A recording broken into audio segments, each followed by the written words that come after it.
Hello from Lovelock, Nevada. This is Daniel, and I'm going electric. Is this video going to be cut into the middle? Do I have to introduce myself in every clip? Um, Getting on Interstate 80, and I am in western central Nevada, I suppose. And I'm going to get up to speed here and turn on autopilot. I don't know if you can hear that. It seems like the autopilot bong is not really being picked up on my phone here. Driving across the country. I started in San Francisco this morning and making my way across Nevada, across the Sierra earlier this afternoon. We'll try to get to probably southern Idaho this evening. And my ultimate goal for this weekend is Jackson, Wyoming, Jackson Hole. Looked up on the internet what's the difference between Jackson and Jackson Hole, Wyoming, and I guess Jackson's the town and Jackson Hole's the valley. Might work from Jackson this week. I got to figure out my schedule. And then I'd like to go up to Yellowstone, Grand Tetons, and then up through Bozeman and to North Dakota, Minnesota, northern Wisconsin, and then down into Illinois to visit my parents for a couple of weeks. Yeah, so this is my first trip driving across America in an electric car. I've made it to the middle of Nevada, so that's good news. I wasn't really sure how far I would have to go, how often I'd have to charge, how long I'd have to stop, all the rest of that. If you're interested in buying an electric car, and in this case I have a Tesla, so that's all I can talk about, but I know a lot of electric cars are kind of similar. You can do it. I'm doing it so far. I do have a couple observations about traveling electric, and I'll talk about them in a little bit. And I'm also driving more and more on autopilot. Basically, probably like 90% of my driving now on the highway is on autopilot. So those will be my two main topics today. So let's just launch into the first one, which is long distance driving on electric. So in some of my previous videos, I mentioned I haven't had a car for 27 years. So I've not had to deal with cars in any capacity other than renting them or driving company cars or family cars on occasion. So having a car is kind of a new thing for me anyways. The other thing is that when I had car rentals, usually I'd rent some sort of mid-sized car, especially if I was doing long-term travel or long-distance travel. And usually come with pretty fat gas tanks, and the cars usually get about 25 miles to the gallon. And but because they've got large gas tanks, you can actually go about, I don't know, 350 to 450 miles. And then some SUVs, which I never rented, you can go up to like 500 miles or whatever the deal is.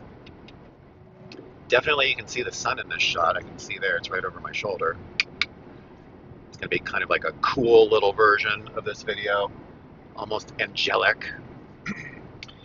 So what I am noticing in having an electric car, which I knew was going to be the case, I knew that battery capacities were not nearly as good as gas tanks. I know that these cars get really great mileage, but the tanks are smaller, and therefore you have to refuel more frequently.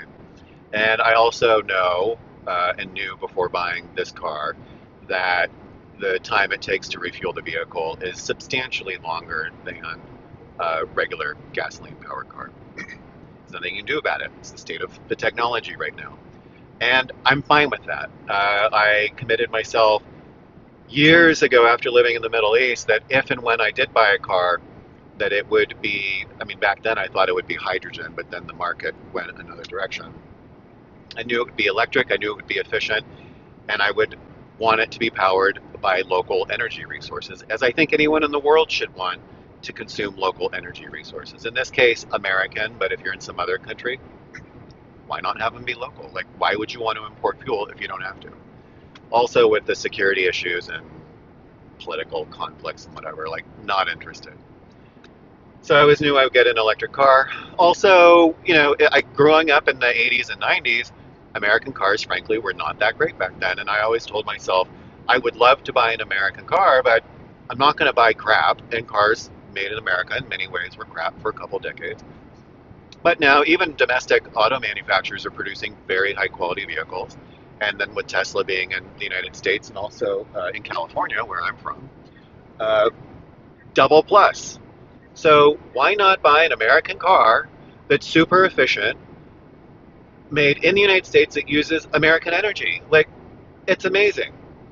Humorously, I have to say, just in this afternoon alone, this morning, this afternoon, oh, giant tire in the middle of the road.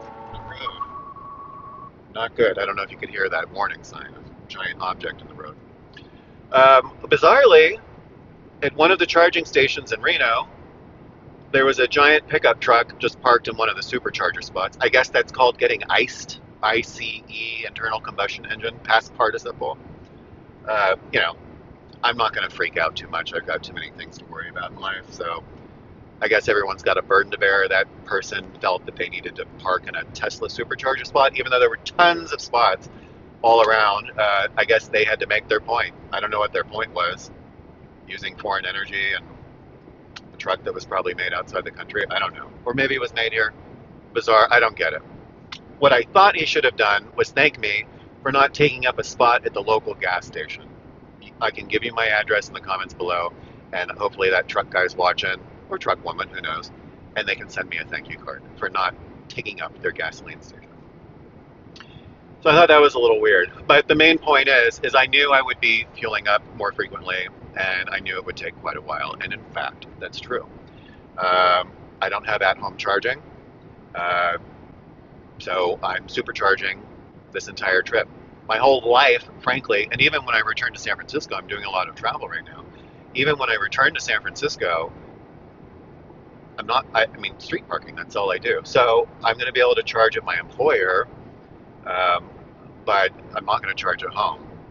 So fortunately, electricity at work is free. I mean, that's awesome. But if I were just supercharging, I tell you, superchargers, what, like 30 cents per kilowatt? What's it called? Kilowatt hour? Not cheap.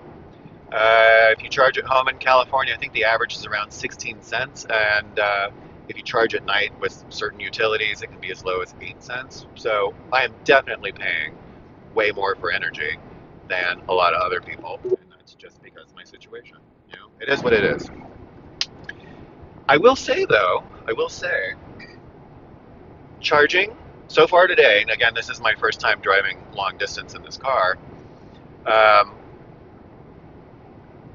owning a Tesla and going to a Tesla supercharger station or lot or whatever they're called is almost like being a cigarette smoker. And I'll tell you, years ago when I worked in the financial district for an unnamed major bank, I remember I would always see my coworkers who were cigarette smokers, and they would go downstairs into the parking garage or at street level, whatever, and they'd all just pull out their cigarettes and light up. Always a group of people, either from the same office, different company, different building, whatever. Some random person walking down the street would be like, hey, can I have a light? Do you have an extra cigarette? And they would just strike up a conversation, chit chat, and it's like you can just make a friend over cigarettes. And I always remember, even as a non-smoker, being like, you know what? That's kind of cool. I envy that somehow, because non-smokers, you have nothing in common. Like, I would not just walk up to a non-smoker and start talking to him. Can I non-smoke with you right now? Get out of my face. Like, that's kind of weird. So I never did that, although I wanted to. What I am observing at these Tesla chargers, especially the ones that are kind of in the middle of nowhere, you get out, and if there are cars around, like here at Lovelock, Dennis and Nancy, and there was another gentleman, and then another gentleman, you get out of your car, and there's other people around. There's a lot of chatting that can go on at these stations, and I think it's super cool. In some bizarro way, I almost wanted to start smoking so I could like have a friend while taking a drag, right? I always thought that was cool. Here, you go to these charge stations, you're sharing time, 5 minutes, 20 minutes, 30 minutes, 50 minutes, whatever your charging deal is. And you have a lot of people who it's like, what else are you going to do? Why not chit chat with a stranger? And it's really cool because you can talk about what kind of Tesla do you have? What kind of mileage are you getting? Or range, like that mileage question's a little weird. What kind of range are you getting? How big's your battery? How much do you charge? Does it cap out at 80? Did you bump it up? Do you trust the Tesla map to tell you you don't have to charge to 90? You can just charge to 50 and then you're going to charge again at 20 or whatever the deal is. So I have spoken today to a whole bunch of people that I did not know this morning. And I may never see them again, but I love talking to people like that. So that's been a lot of fun. What have I learned today from chatting with everyone? I guess I can change the amperes. That's something. If I wanted to change the rate at which it charges, I guess I could do that. I was asking the gentleman why I would do that. He said he didn't really think there was a good case scenario for it, but it's an option. I've seen that setting in the charge display, and I never really knew what I would do with it, so I have a feeling I'm not going to do anything with it, but good to know I could once I figure out what that does. Um, oh, Tesla, I'm not trying to change lanes here. I'm just trying to go into autopilot. I like turning off the signal, double tap autopilot. Okay, here we go. I'm going to tell you about the ghost stop this car did this afternoon, but that's a different story. So meeting people, learning things about the car. I talked to a couple that had a Tesla Model X gull-wing doors. They said it's a total showstopper. They've had it for years, and people still love it everywhere they go. Let me see if I can do a little jobby here. See if that helps me at all. Nope, not at all. There was a guy who had a 3, loved his 3, and then there was another guy who pulled up an X who loved his X, and you had the Model X owners who were swapping stories and the rest of it. So I think that, driving across America, even though it's going to take me quite a few hours extra to do these treks per day, no doubt, I think it actually might be quite enjoyable and perhaps even more social and more enjoyable than a regular gasoline car.